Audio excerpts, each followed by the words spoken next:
Baka pangyayaring nahagip ng kamera, baka insidenteng kailangan suriin at siyasatin. Walang ligtas basta caught on cam.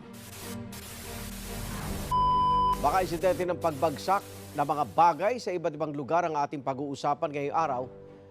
Tatlong estudyante na bagsakan ng tipak ng semento mula sa isang kondominium sa Quezon City.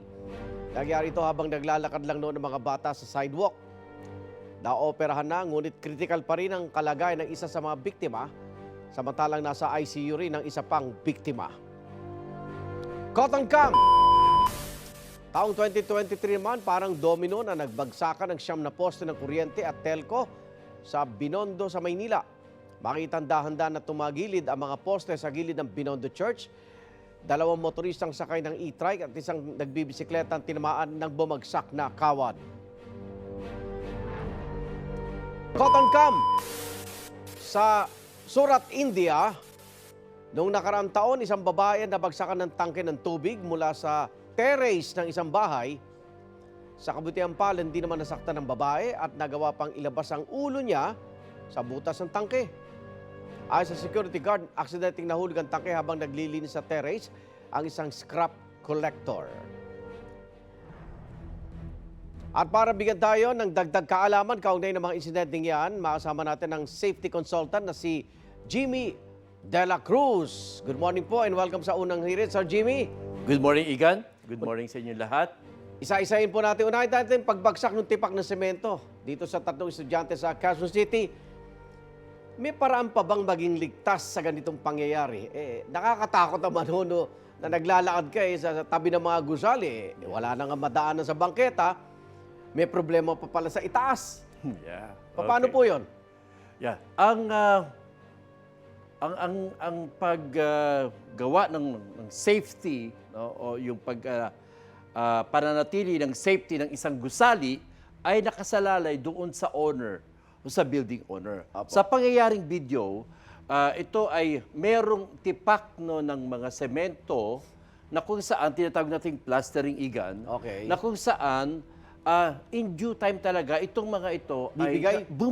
ay bumibitaw din talaga, Igan. Ano? Na kung sakali, ito nga ay mangyari, talaga ang mga prone no, sa aksidente ay yung mga tao na dumadaan. Sa pangyayaring yon, 3 estudyante no, na talagang dumadaan lamang.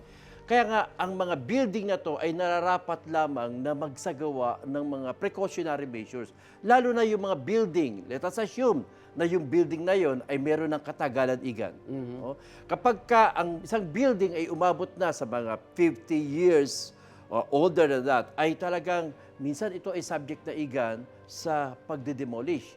Ayon sa ating building code, nakasaad doon, Igan, na talagang even the local government ay meron kapangyarihan na i-recommend na i-demolish ito. Hindi yata uso sa Pilipinas ang demolish ng building, Yeah. Di ba? Oo nga. Pero meron, nakasaad yan no, sa kanilang building code. Pero yun naman ay subject. Pag-aaralan pa rin ng local government, ng mga local engineers, kung ito ay nararapat. Wala bang na talaga. regular maintenance yung talagang tinitignan mo? Kasi sa mga nagdaan lindol, talagang may mga report na nabibitak yung mga semento. Yes. Wala bang regular na... Meron, Igan. No? Sa mga discipline ng mga civil engineers, mechanical, electrical, meron talaga na yearly o periodic. Periodic meaning, ang minimum niyan ay yearly na tinitignan. Itong case na to ng unang video natin, ito ay under sa civil or sa building code. Okay. No, civil yan na kung saan itong mga tipak ng bato nga ay bumitaw na in due time at nagkataon nga na tinamaan yung Ayun ating nga. mga estudyante. Kapag nakasaksi ka ng ganito insidente, ano po dapat gawin? Pwede bang yung mga nandun tumulong agad o delikado? Yes. Well, unang-una, i-assess mo muna no, kung baka nga yung mga natitira no, na mga debris na nandito ay maaari pang bumagsak. Kasi isang indication na kapag kaantipak ng bato ay bumitaw na, maaari. No, dahil sa vibration din, lalo na't busy yung lugar. Yung lugar na yun ay talaga may mga dumadaan dito na mga sasakyan. Nasa subject talaga yan sa vibration. At iyon indication na pwedeng bumagsak pa yung ibang mga natitirang bato. Yes. Igan. Magkakasing edad yun eh. Yes. Yes. So bibitaw talaga yan at maaring magpatuloy pa yung pagbagsak nito ng mga tipak ng bato na to. Dapat malaman ng tao anong mga building na luma Ingat-ingat na. Ito naman, Yes, Igan. Sir Jimmy, yung mga Yes, sir. sumunod na video naman natin, yung bumagsak na poste dito sa Binondo. Kapag nabagsakan naman sa sakyan mo, ano dapat gawin? Yan. Sa pangalawang video naman, Igan, no, yung itong mga poste na ito, yan, magkakakonekta yan. Ang tendency talaga, kapag iyan ay nahulog, siguro marami sa pondasyon, no? In due time, talagang bumabagsak din. Damay na yung iba. Yes, nadadamay talaga yan. So nagkataon yung time, mapalad at walang tao nung time na yon at walang mga tao na nandirito. Ang tendency, ang nangyari lamang ay mga sasakyan ang na-damage. No? Well, repairable yan, yes. No, pero siyempre, what if kung may tao doon sa loobigan?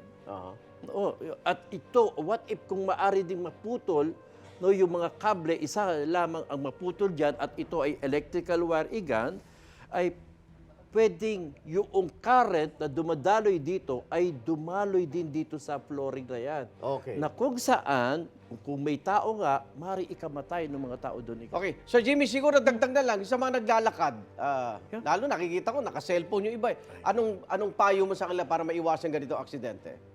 Maging attentive. No? Kinakailangan nilang makita talaga yung nilalakaran nila. No? If talagang kinakailangan na sila ay mag-cellphone, mag-text, mag-receive ng call, mag-take ng call, ay tumabi muna.